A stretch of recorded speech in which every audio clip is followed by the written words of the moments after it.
le train de fret autonome, il se veut être le pendant du train de fret actuel, mais d'offrir des nouvelles opportunités pour pouvoir permettre l'optimisation des flux. Très concrètement, dans le ferroviaire, contrairement à l'automobile, il y a 4 niveaux d'autonomie qui sont appelés des grades of automation, donc niveau d'autonomie. Le 1 étant la conduite manuelle avec uniquement des automatismes de surveillance. C'est la conduite actuelle qu'on connaît sur le réseau ferré national et à SNCF.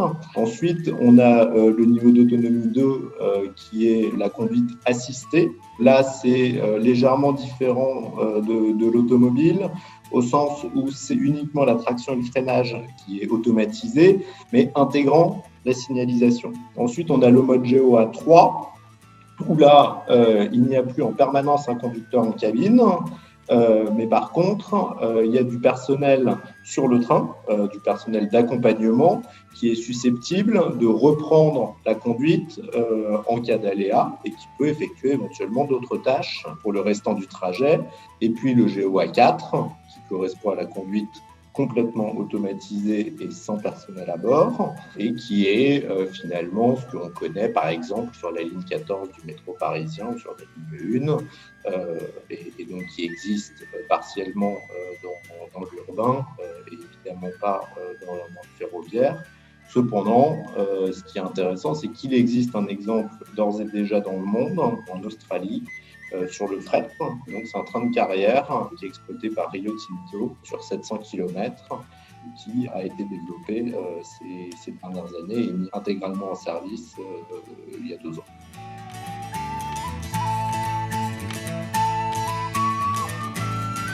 C'est un programme qui a été lancé il y a environ 4 ans, en 2015 ou 2016, qui était destiné à investir le champ de l'autonomie qui était à ce stade pas une priorité de l'entreprise. Et donc, choix a été fait de construire une structure ad hoc au plus haut niveau de l'entreprise pour globalement porter l'ensemble des problématiques liées à l'autonomie ferroviaire. Et puis, le projet train de fret autonome que je dirige, sur lequel on prend une locomotive de fret, des wagons, et on la modifie de manière à ce que on puisse disposer d'un prototype et d'expérimenter les fonctionnalités GOA 4 à l'horizon 2023.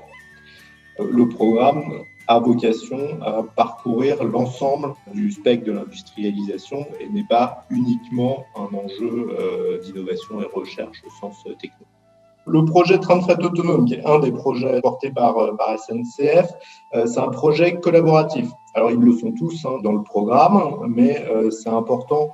Il fait l'objet d'un consortium qui est porté par un institut de recherche technologique, l'Institut Ralenium, situé à Valenciennes, qui est un organisme parapublic de recherche et de coopération autour du ferroviaire, et il regroupe à la fois donc des chercheurs via Ralenium, mais aussi un exploitant SNCF, 2 partenaires industriels, Alstom et Hitachi Rail, qui a longtemps été Ansaldo et qui a été racheté par Hitachi et renommé assez récemment. Et puis 2 entreprises avec caractère d'ingénierie, Altran, qui vient de devenir une filiale de Capgemini, et Apsys, qui est la filiale cybersécurité d'Airbus et qui nous accompagne sur les sujets cybersécurité.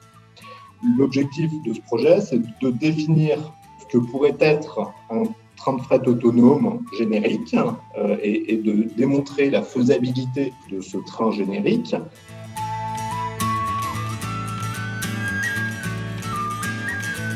Si on veut se projeter en termes de perspective, on est fin des années 2020. C'est ce qui me semble être une perspective ambitieuse et en tout état de cause, décennie 2030. L'autonomie, demain, pourra permettre de penser des modèles différents.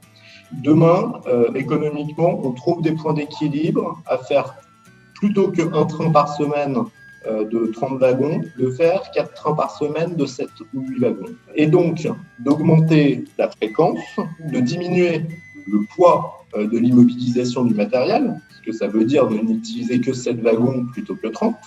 En termes de gestion d'actifs, on augmente largement la productivité des actifs. Et en termes de service, ça permet d'avoir des takt time infiniment meilleurs et donc de pouvoir avoir aussi de la souplesse. Ça veut dire que le train de 7 wagons, il peut en avoir 9 ou 10 le jour venu, là où le train de 30 wagons, aujourd'hui, il en a 30 et pas 32. Donc, des enjeux pour les logisticiens de souplesse qui sera très, très largement augmenté. Et ça, c'est un des points majeurs. L'autre point, je l'ai évoqué, et là, c'est plutôt dans les domaines des trains massifiés, c'est sur les trains longue distance, qui là vont quand même trouver du sens, évidemment, sur plutôt des trains longs et lourds.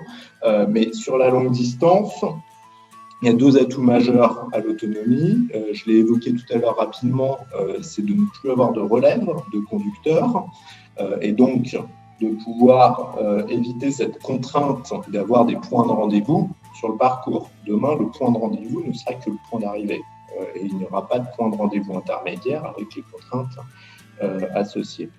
Ça permettra aussi de simplifier largement la flexibilité du trajet. Alors, ce qui n'intéresse pas forcément le client final, mais ce qui va beaucoup intéresser le logisticien, c'est qu'on pourra faire des détours beaucoup plus facilement, du fait, entre autres, qu'on n'ait pas de relève, qu'on n'ait pas besoin de connaissances de lignes en particulier.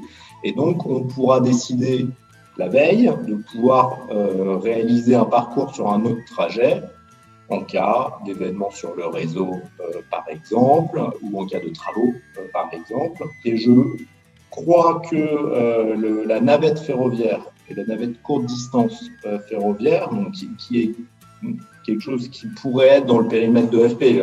Quand on parle d'EFP, on est dans des organisations, on est sur un sujet presque réglementaire, mais sur des flux de proximité, je pense que la navette ferroviaire automatisée pourrait trouver beaucoup de sens. Alors, je fais de la prospective.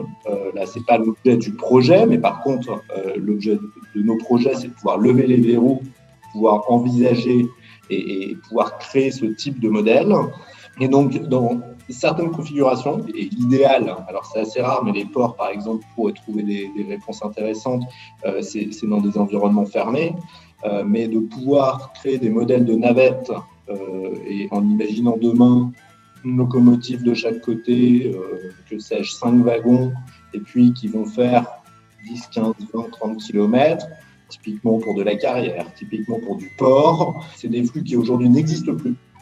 Ou très marginalement. Je n'ai pas la prétention de connaître l'ensemble des flux ferroviaires, mais la navette de fret ferroviaire en courte distance n'est pas un objet traditionnel et qui typiquement fait partie des modèles qu'on pourrait développer ou redévelopper, je ne saurais pas le dire, mais qui pourraient émerger et répondre à des problématiques de clients sur les territoires.